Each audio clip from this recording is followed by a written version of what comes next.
தேடி தேடி சென்று சோறு தின்பதையும், தேவையே இல்லாமல் அவுட்டிங் என்ற பெயரில் ஊர் சுற்றுவதையும், நடுராத்திரியில் திரைப்படம் பார்க்கப் போவதையும், நாகரிகம் என்ற பெயரில் அநாகரிகத்தில் ஈடுபடுவதையுமே இந்த தலைமுறையினர் வாழ்வியலாக ஆக்கி வருகின்றார்கள்.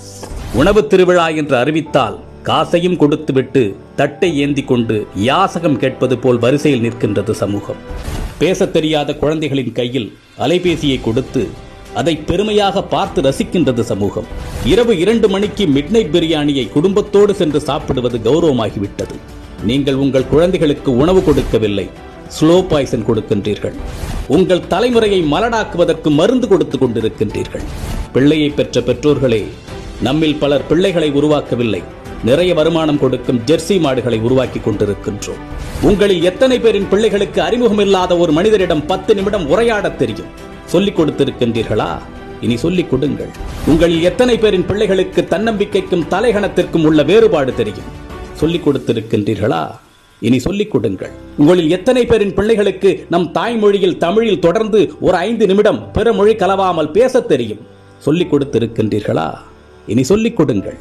உங்களில் எத்தனை பேரின் பிள்ளைகளுக்கு உங்களின் மாத வருமானம் தெரியும்? அதை கொண்டு எப்படி உங்கள் குடும்பத்தை நடத்துகின்றீர்கள் என்று எத்தனை பேர் உங்கள் பிள்ளைகளுக்கு சொல்லிக் கொடுத்திருக்கின்றீர்கள்? இல்லை என்றால் சொல்லிக் கொடுங்கள். அது தெரியாததால் தான் இன்று பலர் லட்சத்தில் வருமானம் ஈட்டியும் இஎம்ஐயில் வாழ்க்கையை தொலைத்து விழி பிதுங்கி நின்று கொண்டிருக்கின்றார்கள். ஆண் பிள்ளைகளோ பெண் பிள்ளைகளோ, உடல் வெட்கம் என்றால் என்ன என்று சொல்லிக் கொடுங்கள். 10 வயதில் அணியும் ஆடையது, பருவ வயதில் அணியும் ஆடையது, படுக்கையில் அணியும் ஆடையது, பொதுவெளியில் அணியும் ஆடையது என்று வேறுபாடுகளை சொல்லிக் கொடுங்கள். நம்மில் பல பேரின் பிள்ளைகளுக்கு ஐபோனின் விலை தெரியும், வந்த திரைப்படத்தின் வசூல், வரப்போகும் திரைப்படத்தின் புள்ளி விவரங்கள் எல்லாமே தெரியும். ஆனால் அன்றாடம் நாம் உண்ணக்கூடிய அரிசியின் விலை தெரியுமா? காய்கறிகளின் நிலவரம் தெரியுமா? நம் பிள்ளைகளில் பலருக்கு பில்கேட்ஸை தெரியும், எலான் மஸ்கை தெரியும். ஆனால் நம் மொழிக்காக, இனத்தின் வளர்ச்சிக்காக இன்னுயிர் துறந்த தியாக வரலாறுகளை பற்றி தெரியுமா? இன்னும் சொல்வதானால் உங்களில் எத்தனை பேர் அவர்களை நினைத்து பார்க்கின்றீர்கள்? நம் மண்ணின் தியாக வரலாறுகளை நம் பிள்ளைகளுக்கு சொல்லிக் கொடுங்கள். எப்பொழுதுமே உறவுகளை எதிரிகளாக மட்டுமே கட்டமைத்து அவர்களின் மூளைகளில் ஏற்றிவிடாதீர்கள்.